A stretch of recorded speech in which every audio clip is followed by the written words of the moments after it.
to happen. Go. And also that there's interpretation or translation available in French for those of you who have joined. So interprétation en français est disponible. So please do use the interpretation button or translation button that looks like a little world at the bottom of your screen to join the translation.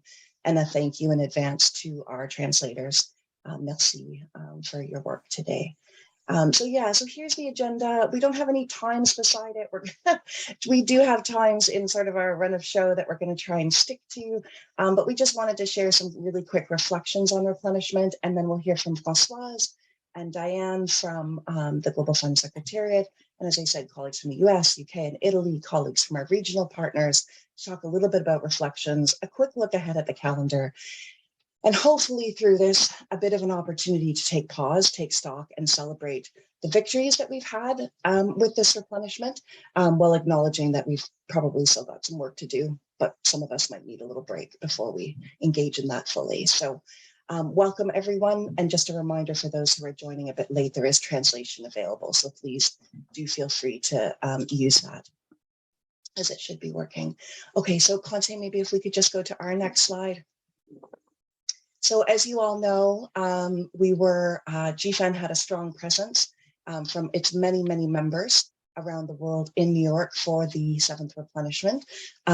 These slides are just fun visuals of what we were doing. Some of you were able to join us in person, some of you joined us virtually, but essentially we had colleagues from GFAN who were in New York to either attend the replenishment events or some of the usual UN General Assembly Week events. And we were able to host a pre-meeting the weekend before replenishment at the UN AIDS offices, which was a very small, very hot room for the number of folks who were actually able to join us. But it was a great conversation. We talked about the week that was ahead of us, about replenishment, but we were also able to look a little bit forward into these coming months and the next sort of 12 to 18 months and some of the challenges that are ahead just broadly in our field. I'm not sure we understood some of the other challenges in terms of potential need for ongoing resource mobilization, but we certainly talked about that. And we will have a meeting, excuse me, I'm sorry, we will have a report from that meeting that's going to be coming out in the next couple of days or by early next week. So that those of you who were not able to join us in person or virtually for that meeting can catch up on some of the ideas and some of the conversations that we had there.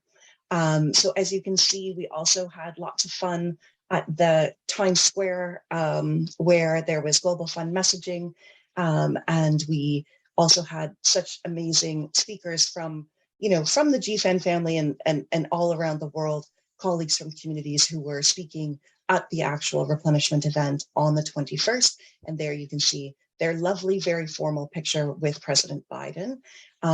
So we worked hard, I think. We did a lot of work last week and in the weeks leading up to it. And of course, we'll continue to. But on the next slide, we also just shared a little bit about some of the way we made our appreciation known.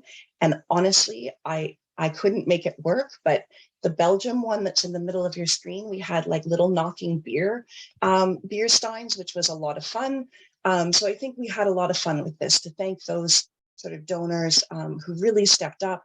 I was really personally very excited to wave my Canada flag that I didn't actually plan to have, but was stuck at the bottom of my bag after a UN Foundation event the day before.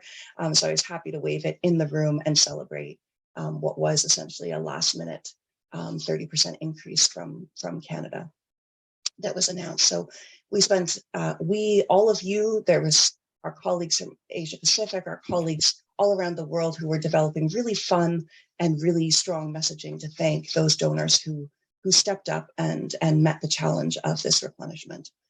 And just on the next slide too, I think it's important to note that we also had a little fun during our time at our meeting. We had singing.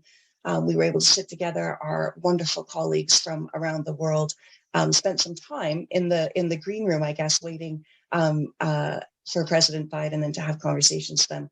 And then, of course, we had some colleagues who were so excited about pledges that they stood up and kissed the screen when they were made in the pre-meeting. So Just to give you a flavor, if you weren't able to be there in New York City, it was a dynamic week and GFAN was kind of all over the place. And we tried to both work hard, show our appreciation, and also have a little bit of fun on the side. So I hope that gives you a sense of it. We have a couple of slides that we might bring up later in the presentation, but I thought in terms of going over sort of some of the numbers and sort of some of the results of the replenishment, I'd love to see what the Global Fund wants to share with us first, but ultimately, I think we all know that the results were about 14.25 billion that were announced on the 21st of September. There is an expectation that we will be able to raise a bit more money and that there are some known pledges that should happen in the shorter term. But we have colleagues on the line to tell us a little bit more about the challenges and timelines for those, being the UK and Italy, who did not pledge for different reasons, but did not pledge in New York. And also, you know, there's clearly with those kinds of results, there's a need to talk about ongoing resource mobilization because we did fall, you know, short of our minimum 18 billion target. And it was great to celebrate the individual efforts and the collective efforts that made the 14.25 billion possible. But it is going to be time to turn our heads to the task that's ahead of us, which is maybe a little bit more challenging than we might have hoped, but probably one that we're able to meet because we've done it before. So we'll just have to do it again. So that's it for us in terms of a presentation right now.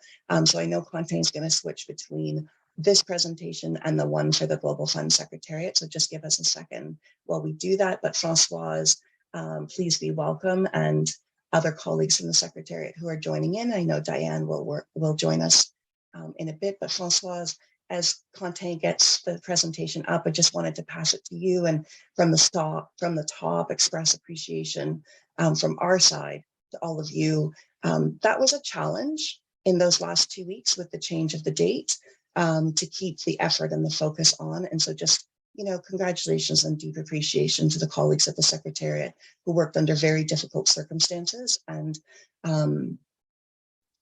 it was impressive to see how much could be pulled off with such little time and so many changes at the last minute. So please express our deep appreciation to your team. But Françoise, I'll pass it over to you. And I know you're going to give us, we were calling this beforehand a bit of a hot take debrief. So here we go, Françoise, for your hot takes on where we are now that we're post-pledging conference. Françoise. I think you're still muted. Sorry.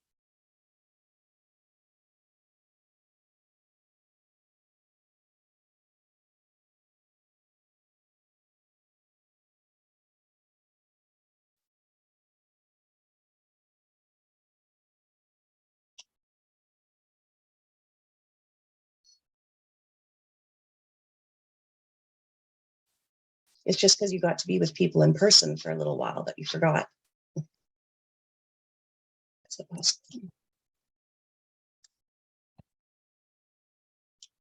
Can you hear me now? Yes, please go ahead. Okay. So very sorry for that. I was just saying thank you so much, Katie, for your introduction, your kind words. Thank you everyone for joining. And actually, this is my main message today. Thank you. In caps, in bold, in all the different fonts that you can put on your computer. Thank you, GFAN. It's been an amazing collective effort across the partnership to get to where we are. So really, really, really deep thank you.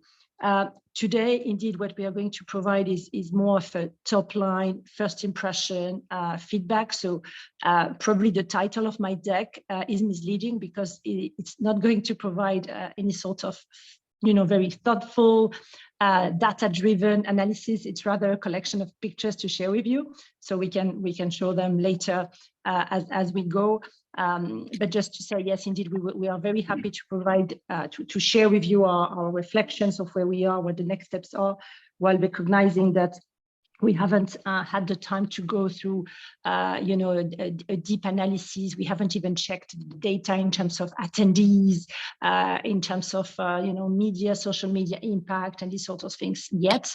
And also, as everybody would recognize, it is somehow an unfinished business. So we are still in the race. So that being said, let me go through a little bit of where we are. So Katie, obviously you said what we did. I mean, just to step back a little bit, we knew it was going to be a very challenging replenishment campaign. We sort of anticipated that it was going to be the most difficult ever, and it was, right? I mean, not only did we launch the replenishment investment case just the day when the war on Ukraine started, we also started this campaign entirely online. By then, we couldn't travel, we couldn't organize events yet. We had all sorts of crises and challenges in the meantime. And then at the last minute, we had to change the venue, the location, and the date for the replenishment conference itself. And just for people to understand, we almost ended up with no date at all, because when obviously the Queen's funerals were confirmed on that very 19th of September, there were so many events that had to be rescheduled that it was quite chaotic to secure another date during which we could still have obviously President Biden and our host colleagues, available, let alone the rest of the guests. So that was really challenging.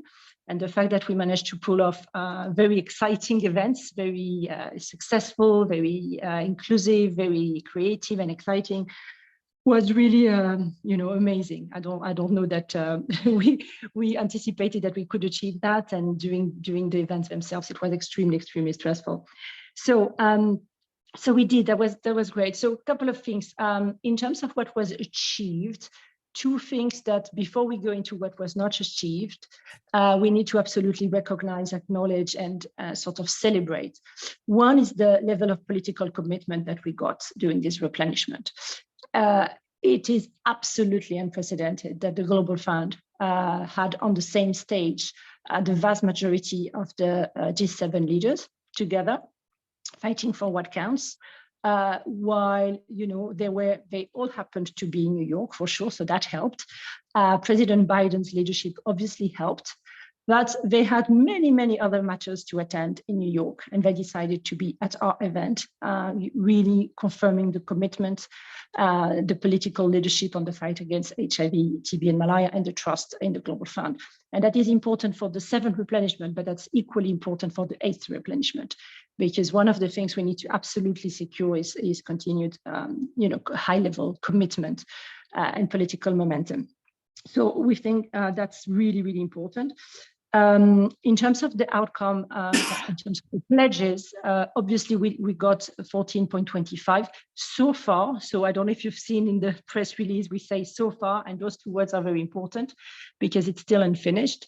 But still, 14.25 is unprecedented for the Global Fund, as well as for any other global health organization in one single event. So that's remarkable given the context. And 1.23 from private sector, which was also unprecedented. So here is the challenge. We absolutely need to recognize that it is unprecedented in a very challenging context. And we absolutely need to recognize that many of our main donors stepped up massively, right? I mean, Japan plus 30%, Germany plus 20%, Canada plus 30%, the EC plus 30%. That was absolutely incredible. And I don't think that we would have anticipated that when we started this campaign. So what we cannot do is let those amazing successes be completely overshadowed by the fact that we are still missing the pledge from the UK, Italy, and a few others. So that's very tricky, right? Because we don't want to be not celebrating the majority of the donors who have responded to our call, in a way, because we are still missing a few. So that's the delicate balance we are managing in terms of messaging at the moment. So what's next in that sense? So we are missing obviously the UK pledge, given the national circumstances that everybody know and would understand. The pledge will happen later. I want to make very clear that it is our absolute understanding that the UK will pledge. they committed to that in the conference, but also in all the different exchanges that we have been having with them and that the US government has been having with them. So they are absolutely committed to pledge and to do that in October, because we have a hard deadline end of October for any additional pledge that we can wrap up and then add up to the sources of funds, and therefore the allocations that will go to countries before the end of the year. What we don't know is the amount that the UK might be able to pledge. The country is facing a little bit of a crisis, and this is an understatement. So there is a lot of advocacy going on at the moment to make sure that it is a strong pledge. A lot of that advocacy is actually happening behind the scene. So you may not see it, but it's happening. On Italy, it's so just as a reminder, the UK pledged last time on 1.46 billion GDPs. Then Italy is the second largest that is missing. The government is likely to be formed in the second part of October. So at the moment, we are sort of on a holding pattern and waiting to see when is it that it's convenient for us to start engaging. Their last pledge was 161 million euros, so it's still significant. They remain highly committed, but given the changing government, etc., we need to see what their approach is going to be. We are also missing some pledges from some of our donors that we fully expected to pledge, but for some reason that we are still trying to unwrap, have not been able to pledge at the conference, and that includes the UAE, that includes China, that includes India. So we have some follow-up to do with them as well, to make sure that by the end of October, we have the maximum amount that we can possibly wrap up as the seventh replenishment sort of outcome, and that we can then allocate to our countries as soon as possible. Of course, that doesn't prevent us from continuing fundraising, and we will continue to fundraise throughout the cycle, but there is a difference between what we can fundraise now and that we will be able to allocate through the core allocation to countries, and what we might be able to fundraise following that. That will be included in the country allocation sort of throughout through portfolio optimization. So that's a little bit different throughout the cycle. So I think this is essentially what we are doing in terms of next steps. We are not able at this stage to say, I know we have a lot of questions in terms of how we might be able to allocate to countries. This is a little bit too soon because we have, this big delta ahead of us, the UK being obviously the largest delta, and where most of our efforts are currently being focused. There is perhaps one last thing that I would like to share with you is that we have been heavily impacted by FX rate variations, and we have been significantly, but also negatively affected by it. And that is something that we cannot do anything about now, but we shall be able to mitigate as we implement the grants, because we buy things in different currencies, so we will be able to mitigate part of that impact. But as of today, if we had received the pledges that we received at the planning conference last week, at the exchange rate that we had when we launched the investment case in February, we would have got between 600 and 700 million more. So that gives you an idea of the significant impact of FX on the actual outcome.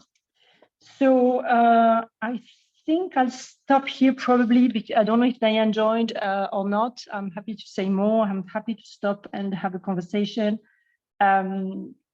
Perhaps as I finish, to highlight perhaps two things. One is the incredible role that the US government and President Biden have played in helping us throughout the campaign with advocacy, with outreach, with obviously the front loading their pledge of $6 billion back in March, in securing the event against all odds, and everything that has been really amazing.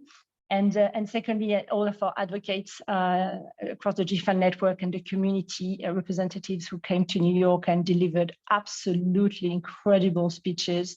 They literally stole the show in all of our events. So I really wanted to highlight that, because that we wouldn't have achieved what we achieved without all of those voices across the partnership. So I'll stop there and back to you, Katie, and let me know how you would like to proceed.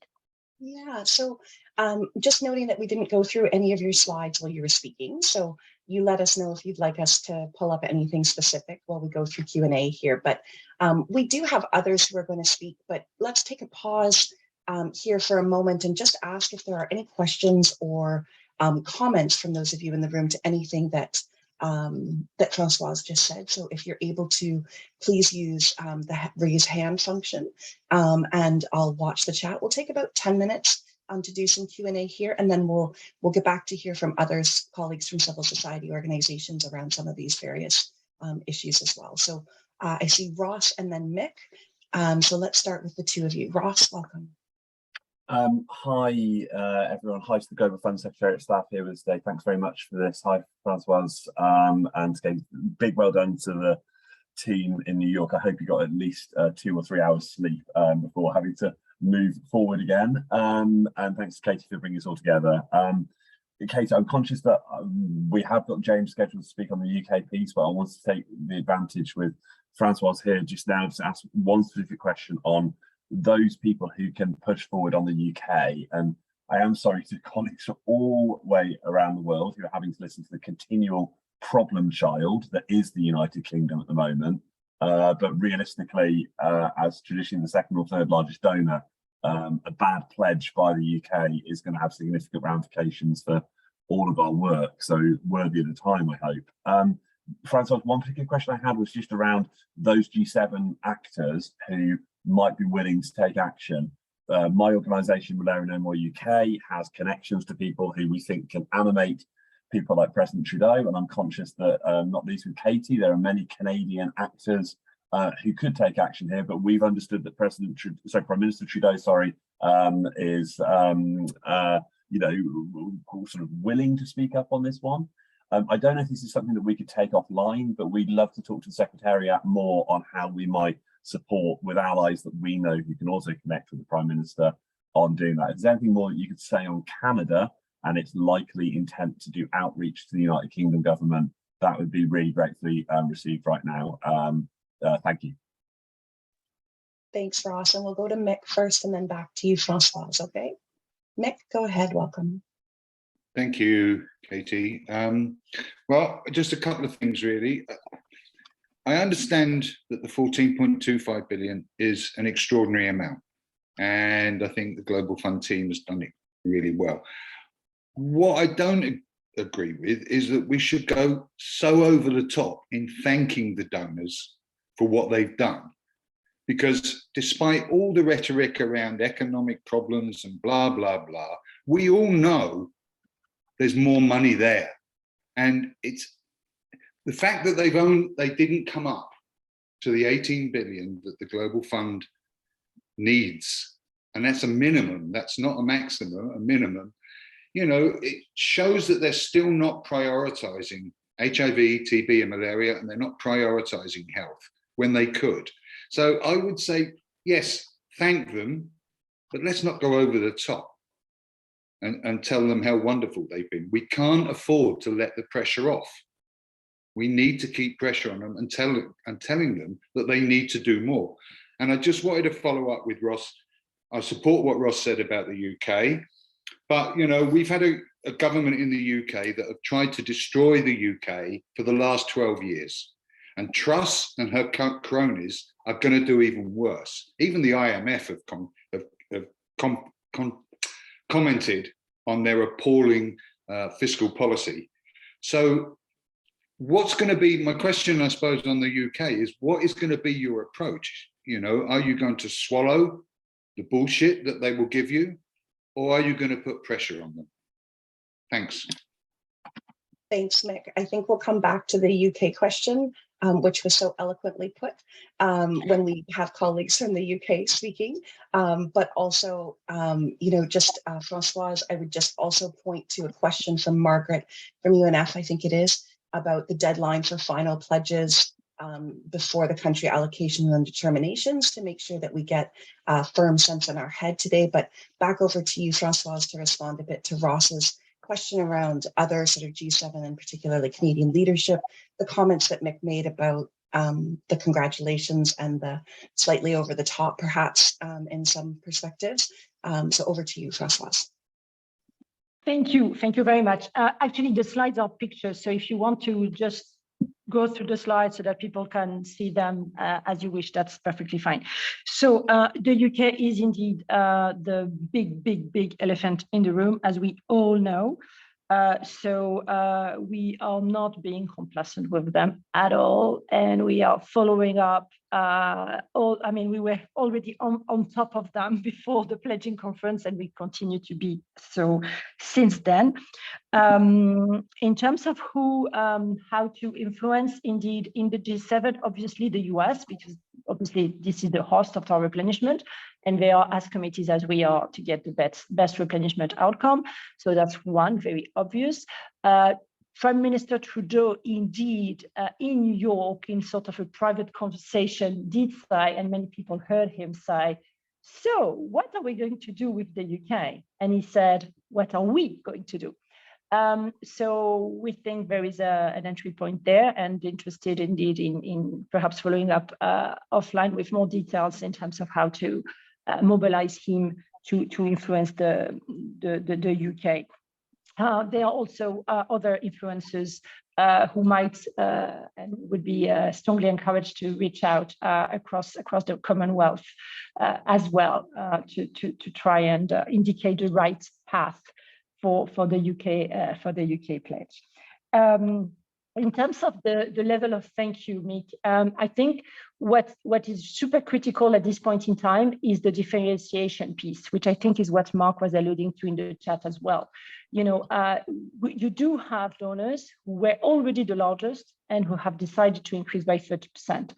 And so it's sort of not fair to not thank them while, you know, others have not pledged at all or have pledged flat. So differentiation, I think, is super key. If you think of the Japanese, they have pledged in dollars, and that represents about a 60% increase in yens. That's massive, right? So differentiation, I think, is key across the different donors, and probably some sort of differentiation, which we've always lived with and managed well, between the sort of tone that we as Global Fund Secretariat can take versus the tone that you as advocates in the different countries can take to make sure that we maximize the pressure on the donors who have not stepped up yet. I think, yeah, I'll probably stop here for now. Oh, the deadline, sorry. So the deadline for the two things. The deadlines for the pledges to be taken into account for the allocation, the core allocation to countries, is end of October, right? We can manage, yeah, I mean, it's not ideal, but we can manage until end of October so that it goes to our board in November, and then allocation letters can be sent to countries in December. Beyond that date, we will always take the money, of course, but it's not the same. So the deadline is really, really important to push, particularly the UK, to pledge before that date, and they are super aware of the date. And what our understanding so far is that the uncertainty is more on the amount than it is on the date, because they have committed to pledge in October. Back to you, Katie. Thanks, Françoise. I think that being clear about sort of that process in terms of pledges that can be counted into that core allocation is really helpful, because I think that's been a bit of a conversation this last 10 days or so. Are there any other questions for Françoise before we move on to US colleagues? Just looking, there's a few comments, and we can come back to the Ross about, you know, really getting together the best group around UK Canadian colleagues. And I'll pop a link.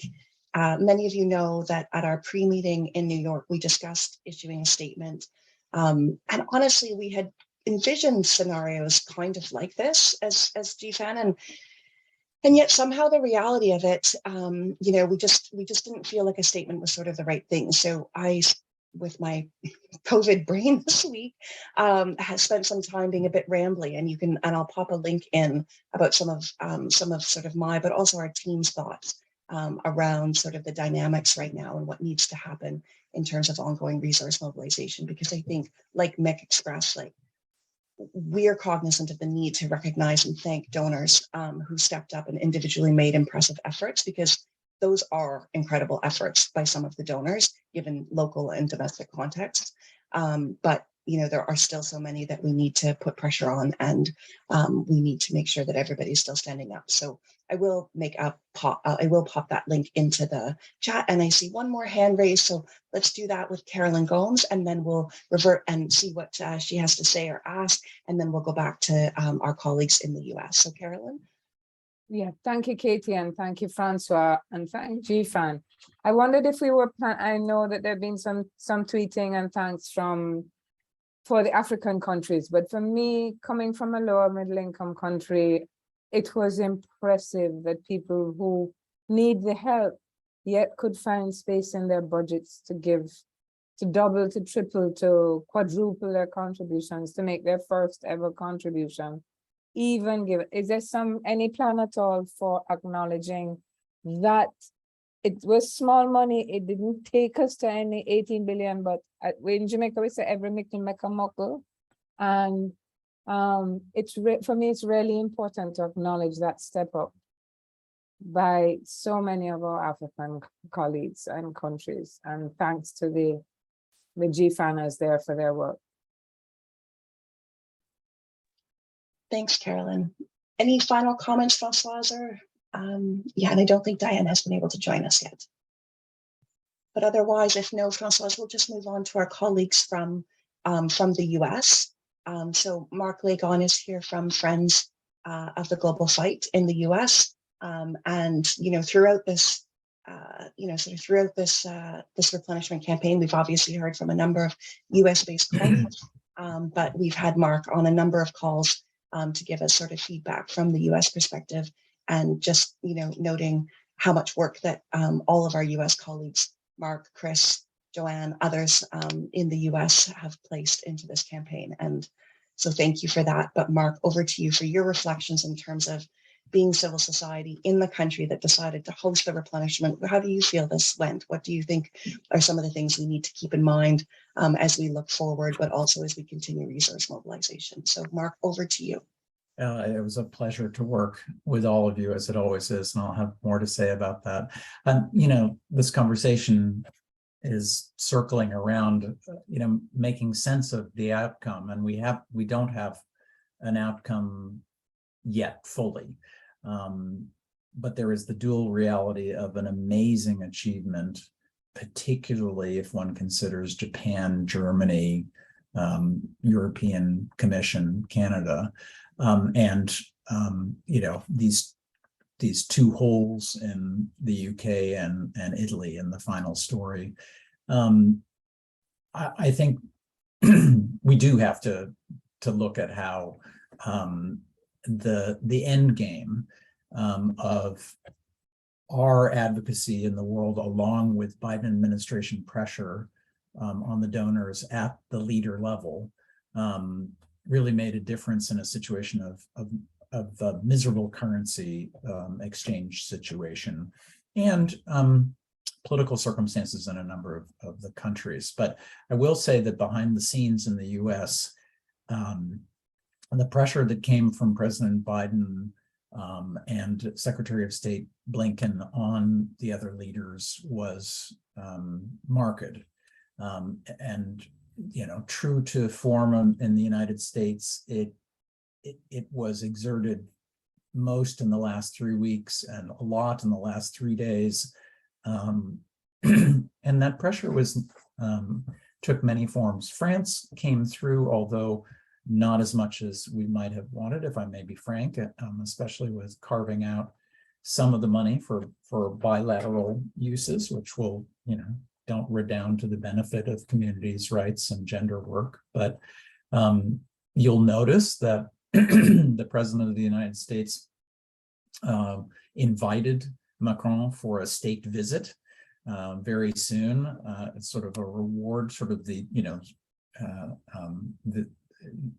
noteworthy in terms of Liz Truss having said she wondered whether France was friend or enemy of the UK. But clearly the pressure from the administration blended with that from civil society to make a difference. I think clearly Japan and Germany's pledges were the thing that gave us the most acceleration. And I think it's something that we need to recognize as the great strength of our collective effort globally. So I want to express from the part of the U.S. community, and I'm well aware we're lucky at Friends to just play a role as a catalyst. Even in just the U.S. community, we are so lucky to have partners. In particular, I have to say, Results, is a heroic and canny partner. But anyway, in offering thanks on behalf of the U.S. civil society, I'm sort of really acutely aware that we are only one in an important array of players. But the thanks that came from GFAN and GFAN groups, notably GFAN Asia Pacific and GFAN Africa, to the United States for hosting, to President Biden and his administration for putting a 30% increase in the proposed budget to Congress, which made it possible for there actually to be House and Senate bills with a 30% increase moving in the process. That thanks from GFAN was essential. And down to the very last minute, those palpable forms of thanks, whether it was a GFAN Asia Pacific with its striking origami bird, symbolism of solidarity, or something that we found really striking. Friends US with Friends Europe and Friends Japan co-hosted an event on fragile states, crisis zones, what the Global Fund refers to as challenging operating environments. And the raucous applause and ovation for the Japanese official, Dr. Ezoe, about the increase was, I think, just captured how effective GFAN can be. The fact that he pulled out his iPhone and filmed the standing ovation, you can picture him going to other officials and saying, see, I pushed for this, this move by Japan. It was extraordinary. And here's the reaction. Thanks also at some of those side events that took place on Sunday for, key players in GFAN like Niluka Pereira, and Andrei Klepikov for speaking on that forum. And, we try to emphasize civil society themes. And so it's important that I really want to call out that issues that matter to civil society and serving the needs of affected populations and their voice. That was the content of our joint advocacy, not just more money, but more money for what? So thinking of a difference between the side events of the one, that Friends US led with Friends Europe and Friends Japan on, was a side event later that was on diagnostics, and it was just heavy emphasis on the private sector, which is an important part of the partnership, but civil society is absolutely crucial. It's something I tried to add at the end of that event. So I think this is only the beginning of our unpacking what forms of pressure worked and were most effective and what could have been more effective. I think we need to, be a little bit more distant from it. And I'm sure our friends at the Gates Foundation and at the Secretariat will make us in a structured way think about this. But I will sort of look at the efforts on Germany over time, where at first it looks in their budget they're going to have a good bit lower than a 30% increase, and then leveraging the GFAN meeting in Berlin and meetings there, and then seeing that a pledge would happen in the September 8th conference and giving, every bit of reinforcing, pressure and praise. I think that's a case study in how things work.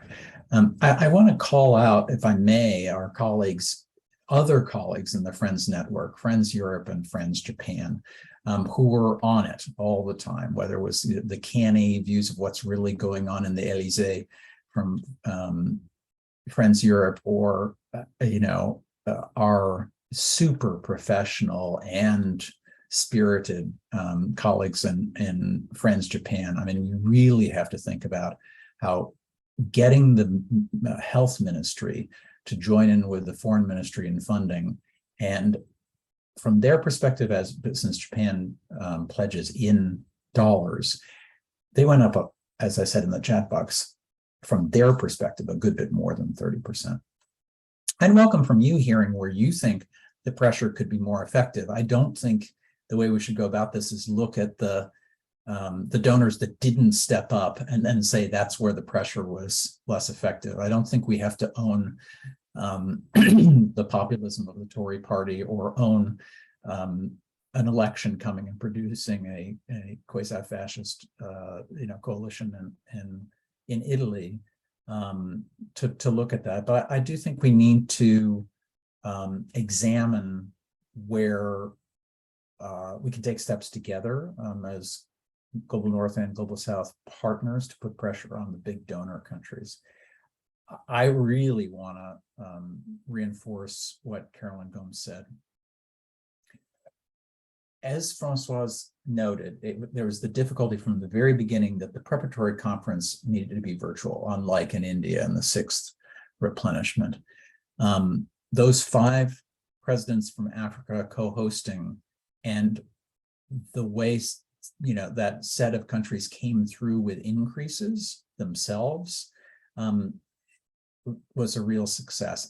It's super important for the Global North donors, particularly Japan, to see domestic resource mobilization and that symbolic step. And we are going to make sure in all the maps of pledge increases that Friends US puts out to emphasize who did step up, the South, and not think about the dollar figures being low, but the percentage increases being high. And I think that is something we need to keep emphasizing and showing. Just 2 last thoughts. From my perspective, I've been at this for 5.5 years. Chris has been at it a little longer. He's been present for 3 replenishments. I've been for 2. The solidarity was the best I've ever seen and felt. And I know some of that is because we've been intimately talking to each other online for 2.5 years or more, and to be in the presence of each other was just was moving. But this blend of work, including that of the GFAN Secretariat, bless you, just was really something you felt. The moral support, and operationally, just how quickly GFAN Africa and GFAN Asia Pacific worked on thank yous and signing letters quickly to the Biden administration. That was tremendous. And the last thing I'd just say for the US is we have to make sure that the Congress comes through with the money. And we're going to delicately in our messaging try and just continue to get the 1/3 of the $6 billion pledge into the first year of appropriations, and make sure they understand that there's sufficient match under US law in the first and the second years. And we have our own midterm election, and we might get a Republican majority in the House. That's going to be unhelpful, but we've been working on it, and that's one of the reasons why we at Friends took Peter and Diane to see the advisors of the Republican House leader to talk about challenging operating environments. And we're going to work it so that we get those appropriations that make Joe Biden's pledge reality. I'd love to be corrected or added to.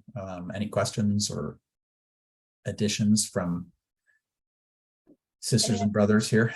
Yeah, any other US colleagues who wanted to jump in with any thoughts first, and then we'll go to some, we will go to some questions here if there are any.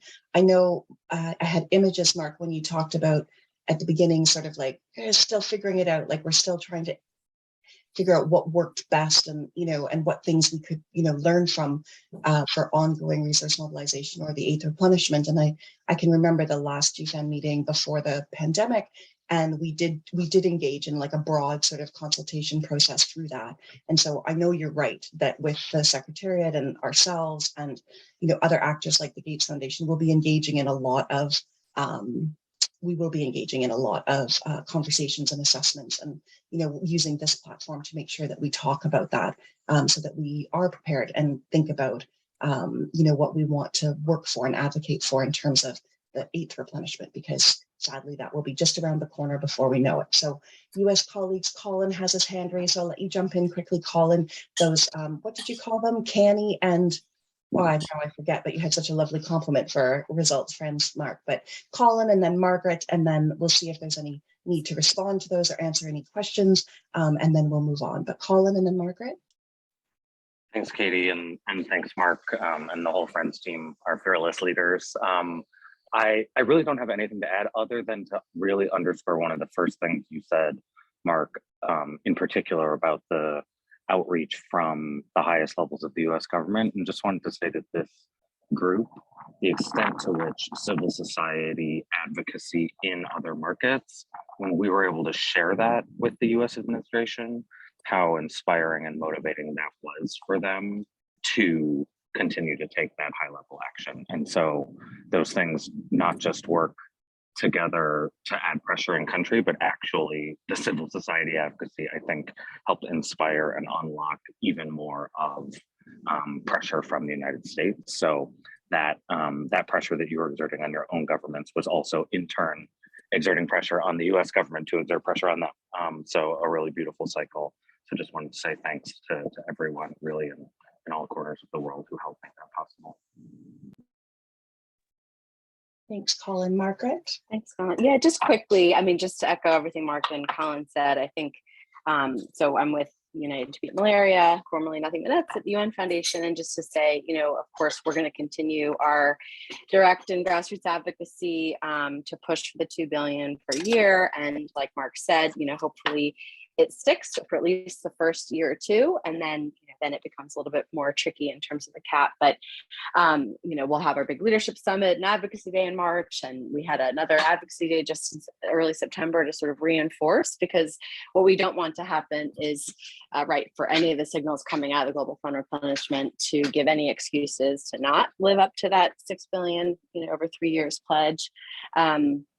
And because last time what happened in the appropriation cycle was sort of some of the increases advocated for fell out and weren't prioritized at the end game negotiation. So they just passed a continuing resolution, meaning flat funding into mid-December to get us through the midterms. But then the real last minute push will be done on the appropriations for fiscal year 23. So continuing, and excited about the collaboration, and just to say, we brought around 10 of our best US advocates, and love the collaboration we had with the One campaign around mosquito, activation in Times Square, and loved, we co-hosted with GFAN and CS Rumi and others an advocacy planning workshop, and just really want to further build on the collaboration and communication between, for our purposes, US advocates and global advocates in endemic countries, for malaria and the Global Fund overall, and just really excited about future collaboration.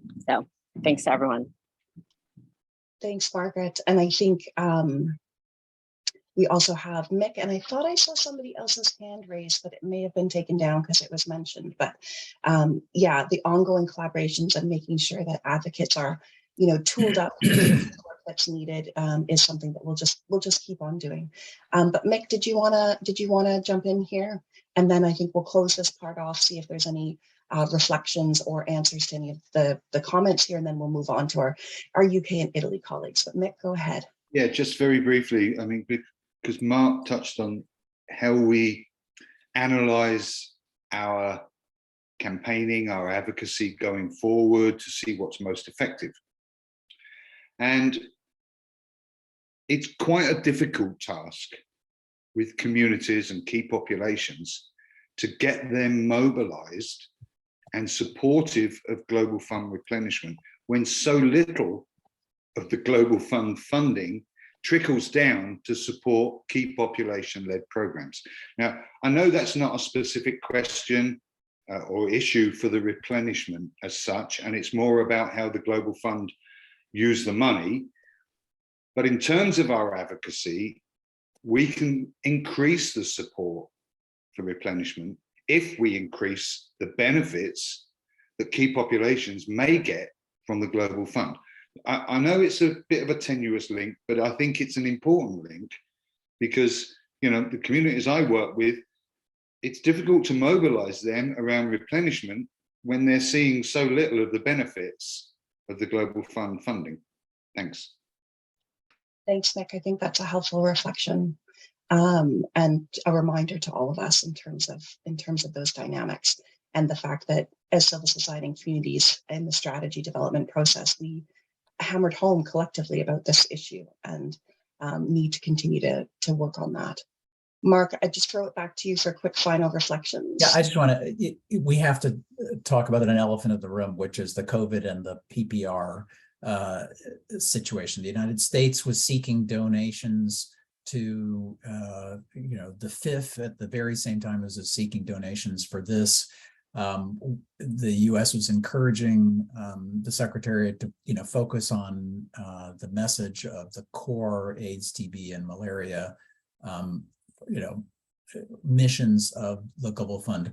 But onward, we really need to show the broader health systems, human rights oriented approach to pandemics that the Global Fund has, and not just sort of say, okay, the FIF is there and we're going to stand down on that territory.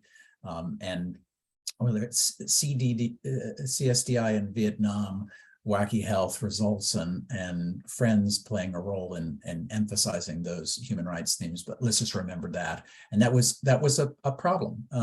It was an opportunity that Peter was trying to push about added value from the Global Fund, but it also was a problem, and kudos to the Secretariat and this group for emphasizing those themes, despite some cues from the Biden administration. Thank you. A timely reminder as well, and one that we know has been impacting the dynamics of this replenishment. And is work that we need to keep on doing. I'm going to assume that Margaret's hand is a residual hand from her previous comment and move us along to colleagues from the UK. So I think James Cole from Stop AIDS is online. Gosh, I'm having trouble rolling through here, but James, I think you're there. Yeah, so why don't we invite you to lead us off? And then I know that Ross had a few comments earlier about like, what can we do now very concretely in terms of making some of the linkages for others to impact the conversations that are taking place in the UK. So James, over to you. Thanks, Katie, and I'd like to start by giving a huge well done again to everyone in the GFAN family for the incredible advocacy over the last year, and also to colleagues at the Global Fund Secretariat. It was amazing to see such incredible pledges from many increased donors last week as well, and to appreciate all the hard work that went into converting some of them. And as Ross says, apologies for the UK being the problem child still. But in response to your earlier question, Mick, we definitely aren't planning to let the UK off the hook on their commitments, particularly with what's at stake right now, both for the regional replenishment target or near to that, and the number of lives at stake as well if the UK does maintain or cut funding. So some estimates say if the UK made a pledge of only 1 billion, that would lead to 1.5 million lives being at risk. That would leave over $1 billion of US funding still on the table, and 28 million new infections across the three diseases. So when you kind of think through that, it shows why it's so vital for us to carry on fighting in these few weeks that we do have left. For colleagues who haven't seen, I'm happy to share in the chat the statement that Stop AIDS put out after the conference, and I can share more via email in terms of the media reactions and different UK CSO statements that went out as well. So the UK is not making a pledge was partly influenced by the mourning of the Queen's passing and the new government that only recently took office at the start of September. So it was previously advised to us that it had been very difficult for the new trust government to make a pledge because of the short window of only a week to the replenishment conference. And then there was a lost time because of the period of national mourning as well. So they instead, as colleagues seen, made the political commitment that Vicky Ford announced. It was unfortunate that the UK didn't send more senior representation to the conference, as I know civil society and the Global Fund were pushing for. But Vicky Ford gave a short speech. She gave some welcome remarks about the UK's continued political commitment to the Global Fund and other global health agencies like Gavi and the Global Fund. So now, in terms of Global Fund processes, the UK has until towards the end of October to make a pledge. And unfortunately, the key limiting physical factors remain the same. That makes it very, very challenging for a pledge from the UK.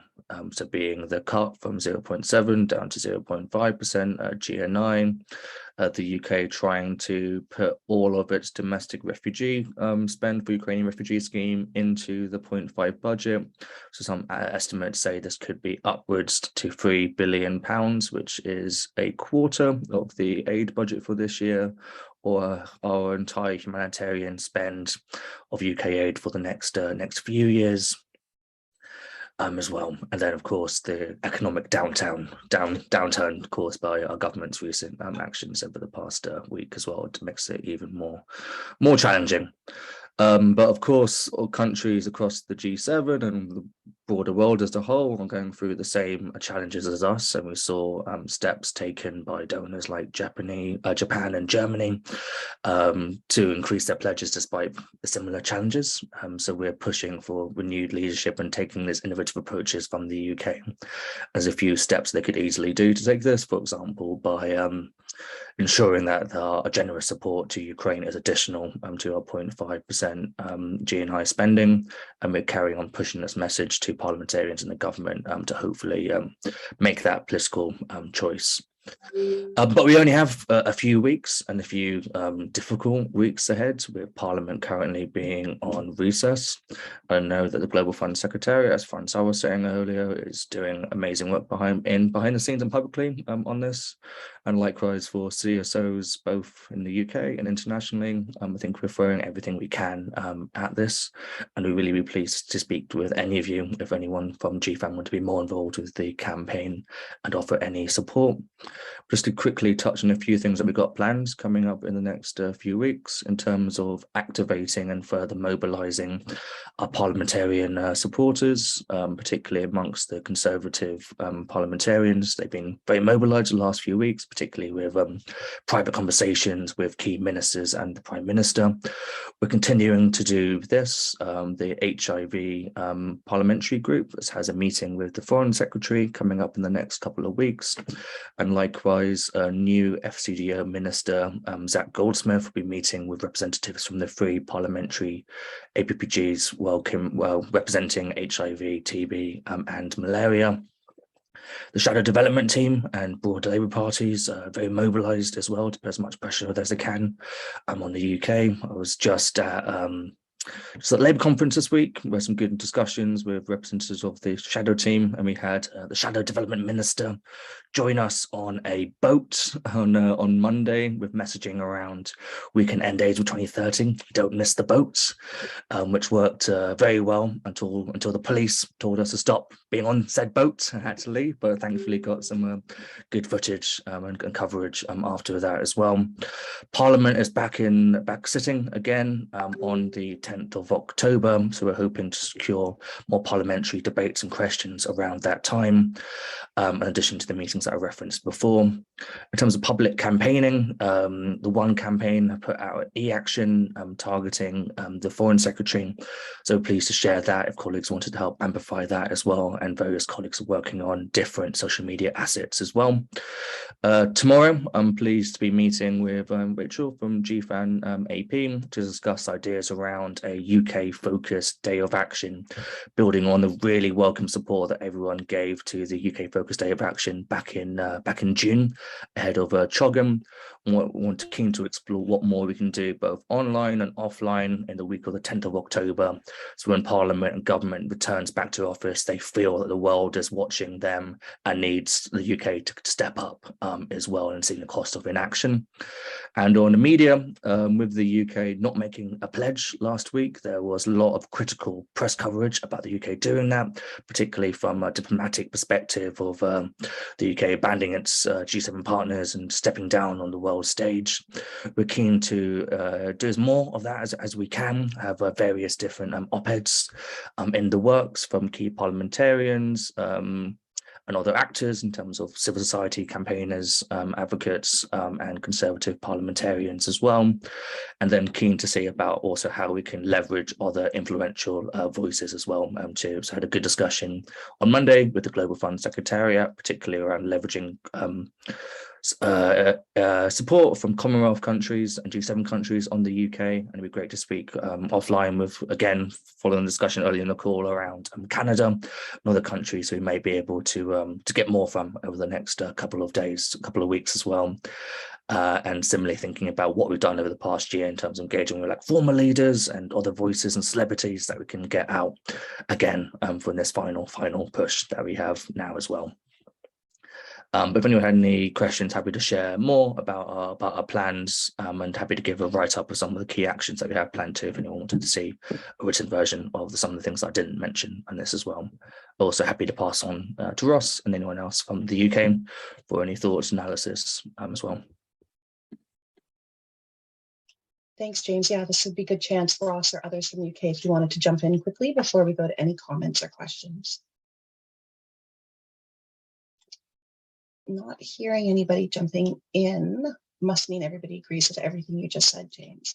But I do know that you're a tight group in the UK that's been talking a lot. I know there was a call earlier this week setting out some of these things, and I believe that there is some, in addition to the tools that you mentioned, there's just a number of different efforts that are coming together. So I do think if UK colleagues could pull like one email to GFAN together that has sort of the plans as they are now and whatever assets that there are now, and just, those top line messages and why, and a reminder that, targeting parliamentarians seems to be the best approach right now, and really leveraging them in those conversations, as well as the messaging that seems to, that you feel is going to resonate better than in the UK, better than they might in other places. I know there was some discussion about, fair share not really being the right messaging in the UK, simply because the UK has kind of maybe indicated that that's just not the most powerful for them. So if you guys could pull together something like that, and we can put it up on our website, we'll all obviously be amplifying what you ask us to do and look forward to a week of action. And so just pause for a second just to see if Ross or anybody else from UK colleagues, there's a number of UK-based organizations on the call, wanted to jump in. Okay. So not seeing any, I see Nick with your hand raised, and if there's others who have questions or comments, feel free to pop them in the chat or raise your hand so we can get you to say them, and UK colleagues to reflect. And we'll try to take a few minutes for this and then move on, because we still have a lot to do and we've already been talking for over an hour. So Mick, go ahead, please. Yeah, thanks, Katie. It's just a brief question. First of all, though, I think, James, you've got a very difficult task. You're working with what is really a covert fascist government, and I think that's, it's really difficult for you in the UK. But my question, and I'm not the smartest person in the world where this sort of thing's concerned, but my understanding is that governments make their budgets ahead of time. So surely the UK would have considered their contribution to the Global Fund ahead of time. And I don't understand why the death of the bloody Queen or the changing Parliament in Prime Minister elected by 89,000 people out of 60 million odd population should actually affect that, because it should already be in the budget. And I'm just interested to understand. Like I said, I'm not the smartest in the world about this sort of thing, and I'm just interested. Surely it would have been in the UK's budget planning anyway. Yeah, and you could arguably say that when Liz Truss was the Foreign Secretary, all that advocacy was going to her. So the Foreign Secretary becoming Prime Minister would have been arguably a lot easier to kind of sign off and deliver a UK pledge. But in terms of UK government law and funding, they need to announce it first to Parliament before formally making the pledge. And unfortunately, because of the Queen's passing, meaning that parliamentary activity was suspended for 2 weeks, and the only time they had in Parliament before the replenishment conference was giving an opportunity for parliamentarians to swear an oath to the King. It wasn't possible for them to make that announcement on the funding intentions. The Parliament is coming back now a week early on the week of the 10th of October. And there are, as colleagues may know, calls for Parliament to come back even earlier, given the various crises that we're facing right now. So we could expect potentially a pledge anytime from the 10th of October, and trying to ensure that the government still does feel the pressure and how everyone is still watching them as well too, because the real concern is if the UK was planning to make a cut, it's a lot easier to do that through a press release rather than being on the stage with Biden. So it's definitely another risk that we're trying to factor in and think about how we can counter. Go ahead, Ross, come on in. Yeah, hi everyone. Just sincere apologies. James knows this, but the guttering has just fallen off the side of my flat. Block of flats in the last couple of hours, so I had to literally run down and let somebody in. So James, please correct me if anything, because I missed quite a lot of what you said. One thing I just wanted to say and reiterate from our side is connection at head of state and senior government level is so utterly critical right now in influencing the UK actors, and we're really grateful to all the work that the Global Fund Secretariat is doing with the Commonwealth states. And many will know that in the malaria sector, we had a event at the Kigali Summit on Malaria and NTDs that took place earlier this year with the government of Rwanda. And so we are engaging with the African Leaders Malaria Alliance, who are trying to make outreach to Rwanda. I just wanted to flag to Francois and GF Secretariat colleagues on the call that this is happening.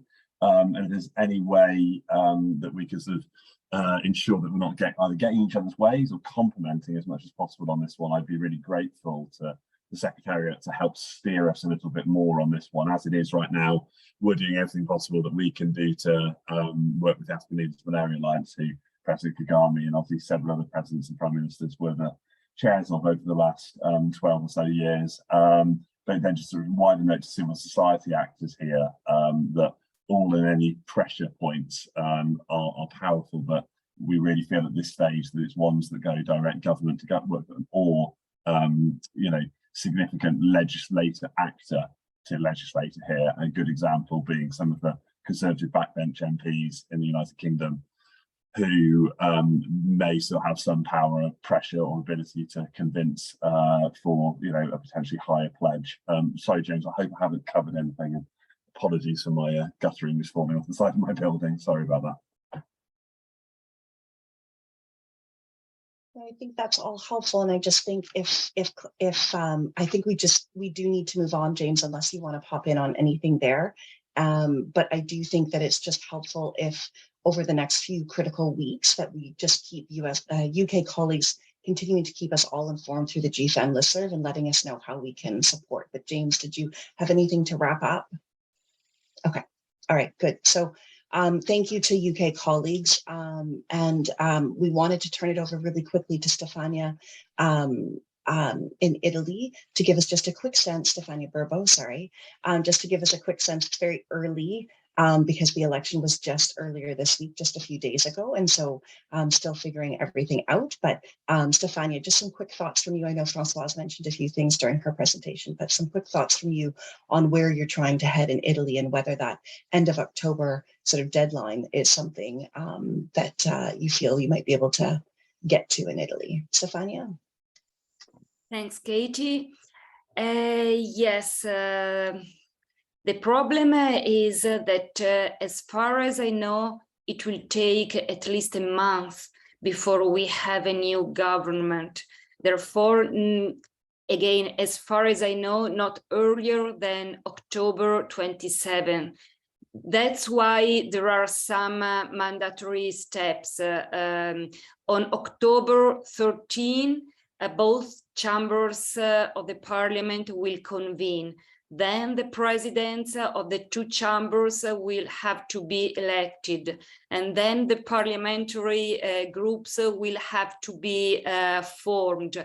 Only after all these parliamentary procedures have been completed, the President of the Republic will begin consultations of the new government. Then once we have an elected prime minister, this new elected prime minister will then go to both the chambers of the parliament to seek the approval. And it should not be difficult, as the majority of MPs will vote in favor of this new prime minister. Only after all these steps and only after the approval of both the chambers, the new prime minister is officially ready to govern and convene the first Council of Ministers.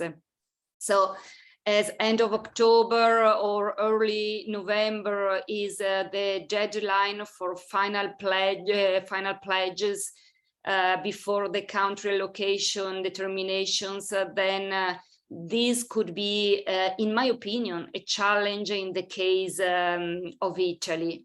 And now on the future of the Italian pledge to the Global Fund, some thoughts from my side. Before the political crisis, there was every indication for an increase.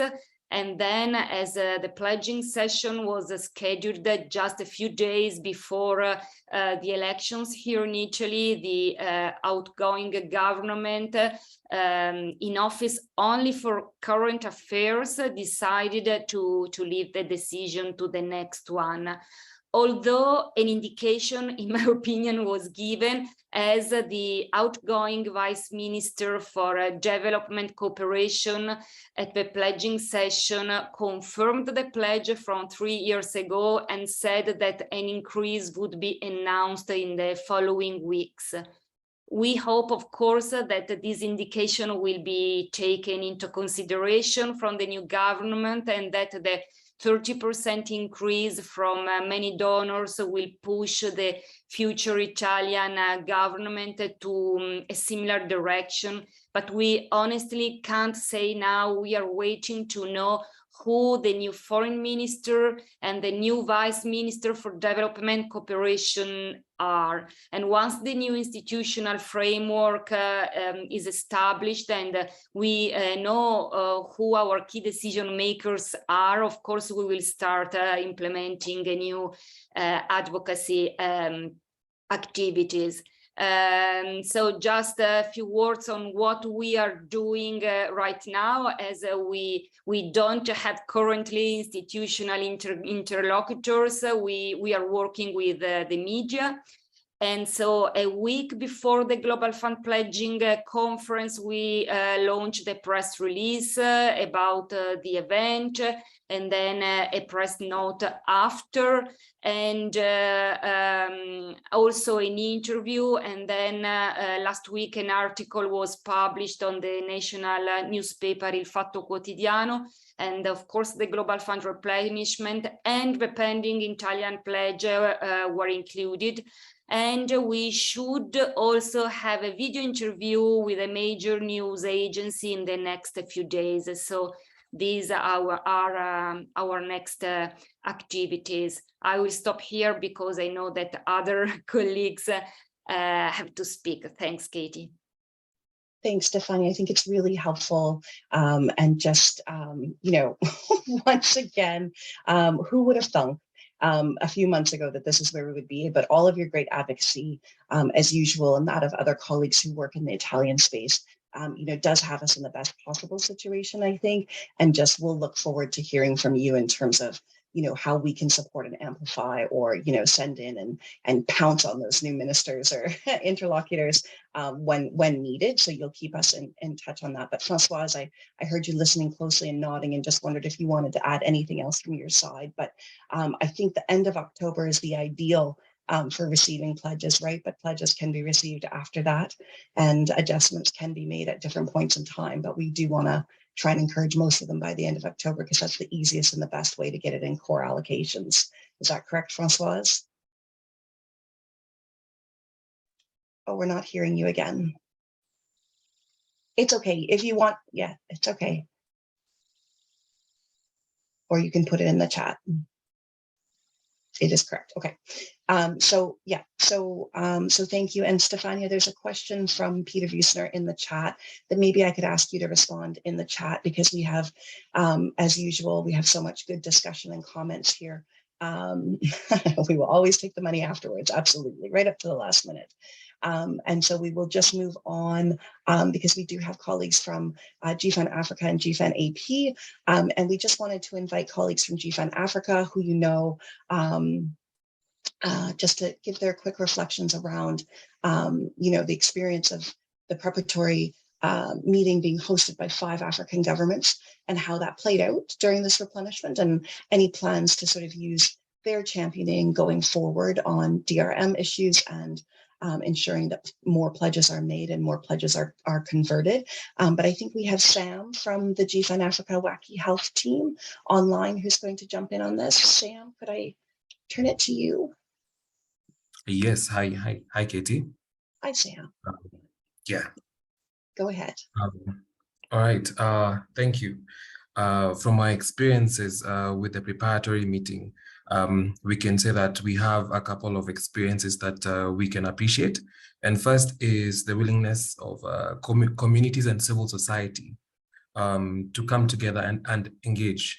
In the 5 countries, we had all levels of engagement with the government, from civil society to the country coordinating mechanisms, members of parliament, ministers of health, and ultimately the heads of state. And this can be reflected in the pledges that we've seen from the 5 co-hosting countries.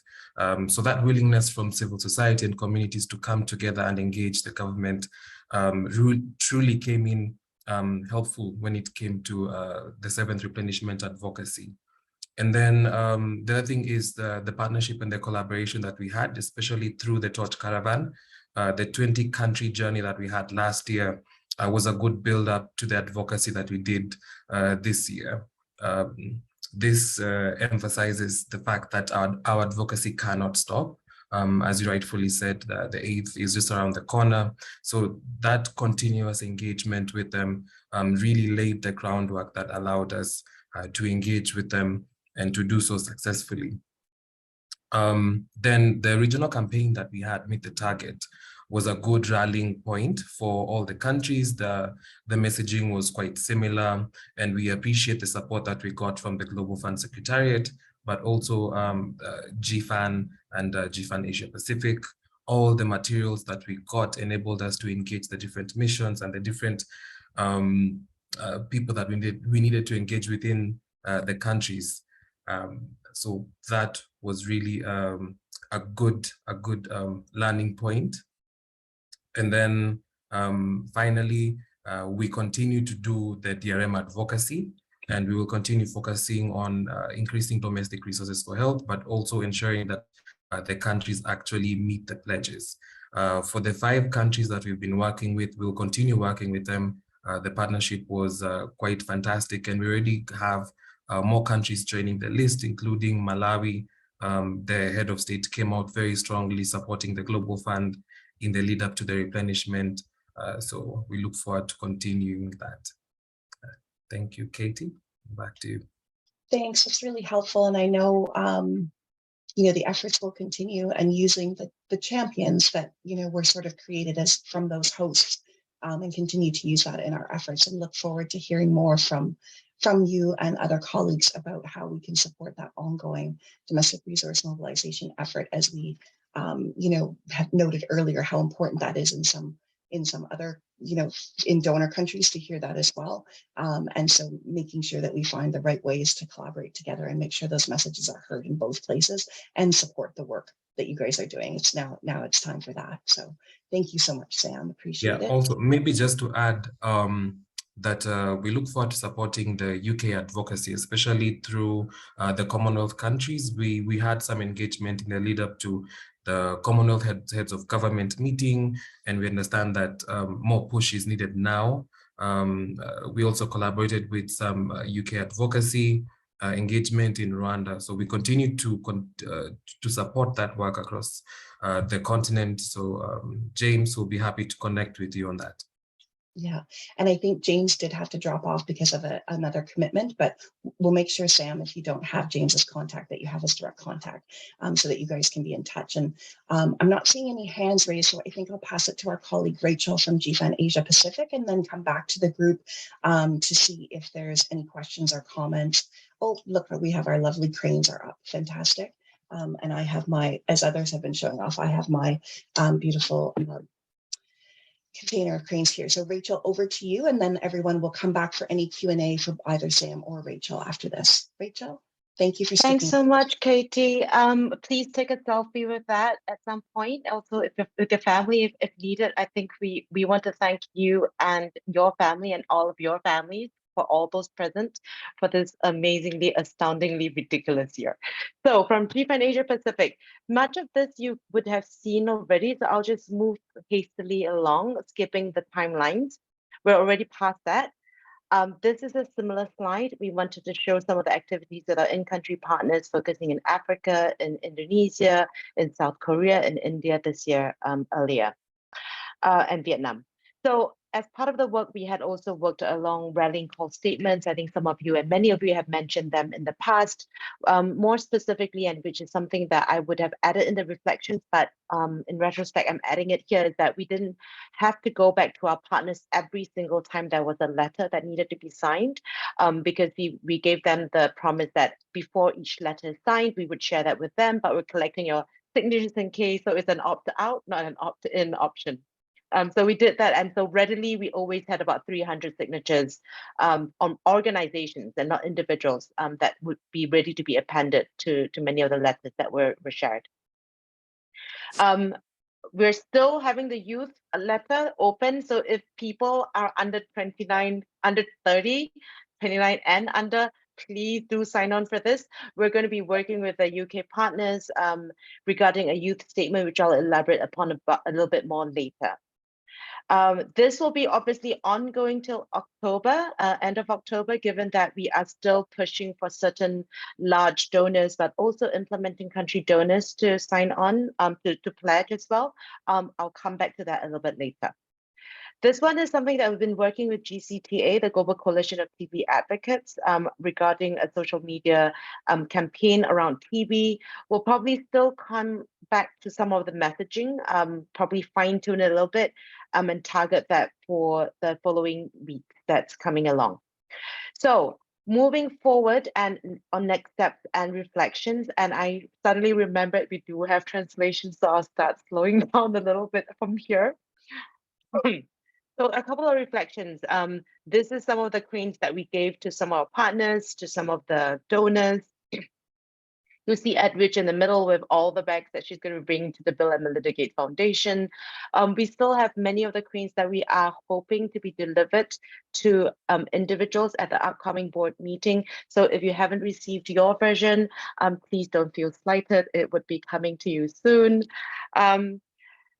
We have managed to, at the pledging conference, got Biden to hold one of our badges. I've zoomed in on that picture, but he's got his fingers all over it. So thanks to all the speakers for all the amazing and heartfelt experiences that were shared during the pledging conference. Going forward, we've just released our statement today, thanking the partnership for stepping up, but we are urging remaining donors. We did express our disappointment.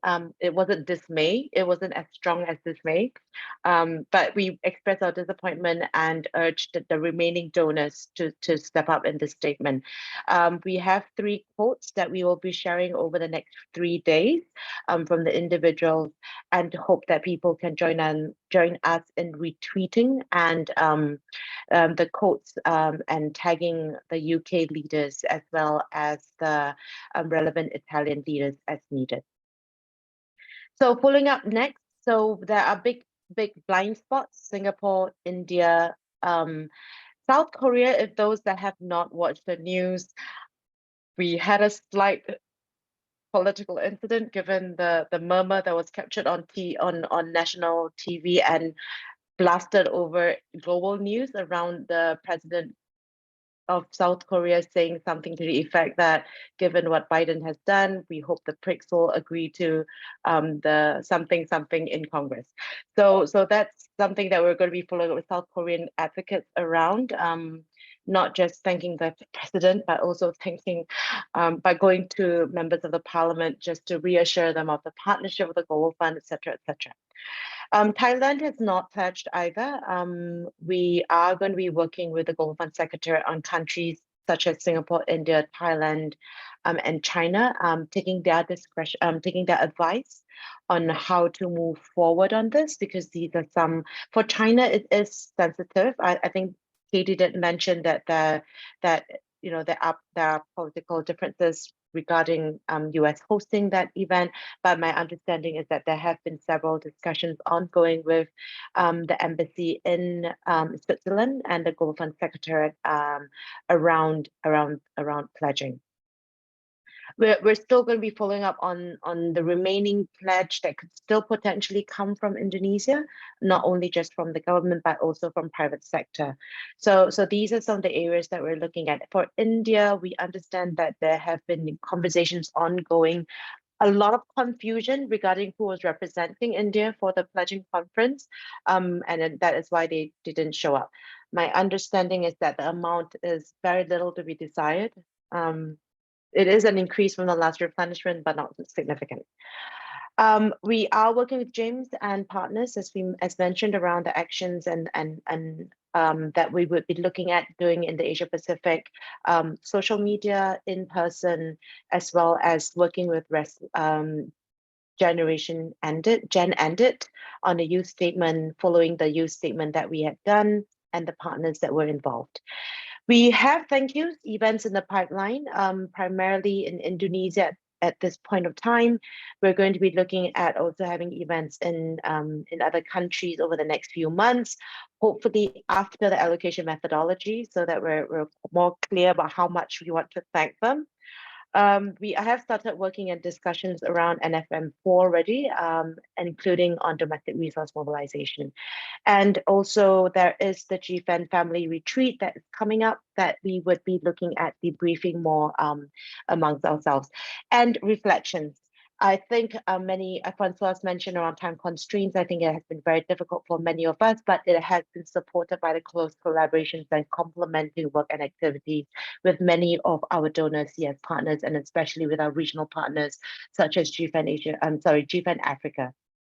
I think earlier on this year, COVID-19 was a huge disruption on activities, especially on the Global Week of Action. We learned the importance of engagement on the G7 and G20, which actually gave us a very early green light or red light, more likely, around the competing priorities, which was the 5th. We did find in Asia Pacific that the differing levels of engagement at the country level from the host embassy, from the host country embassy was very different from the French experience.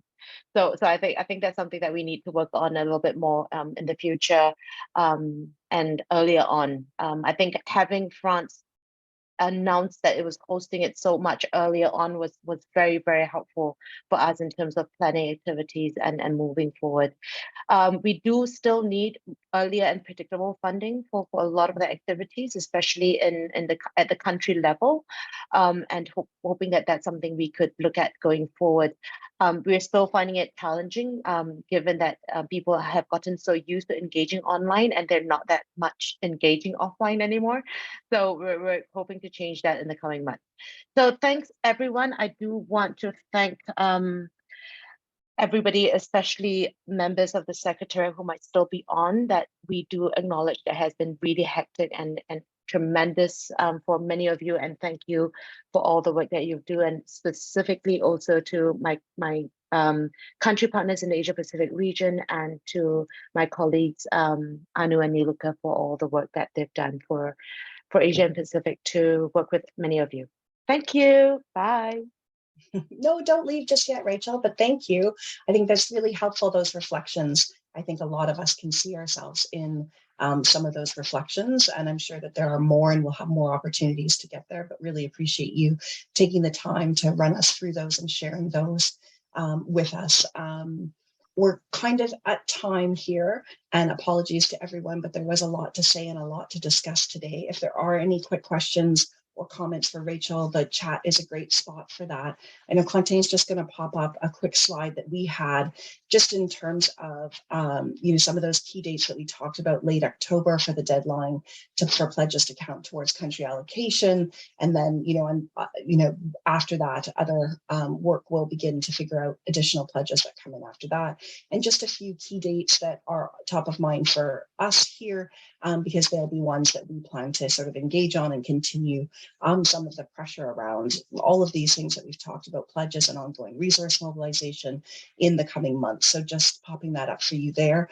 I will say that I love the tactic that Rachel was able to use in terms of getting pre-approval, and it was an opt-out for signing on to letters. So they were able to react quickly to the many requests that we had this time for those kinds of open letters to ministers and governments and those kinds of things is a great tactic. And I would just close off by saying that as a bit of a surprise to us this week when we looked at it for the first time in a few months, that our membership in GFAN grew from 750 members earlier this year to close to 1,000.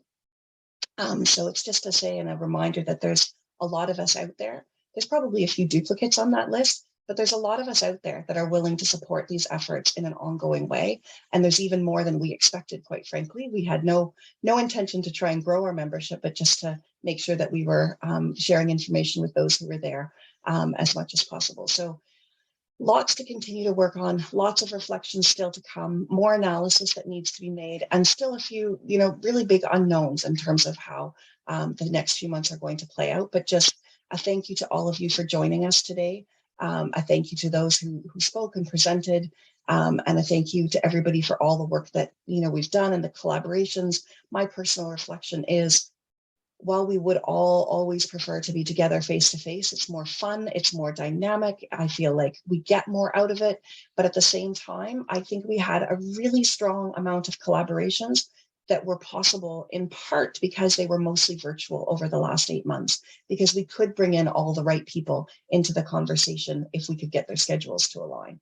So a little reflection from me that, obviously we're all looking forward to resuming more face-to-face work, and that makes a difference with decision makers in particular, that sometimes the virtual does allow us to make sure that we're including the broadest group needed and possible in some of these conversations. So thank you all for joining us today for this debrief. We will pop up the notes, we'll pop up the slides as well as the recording on our website as we usually do.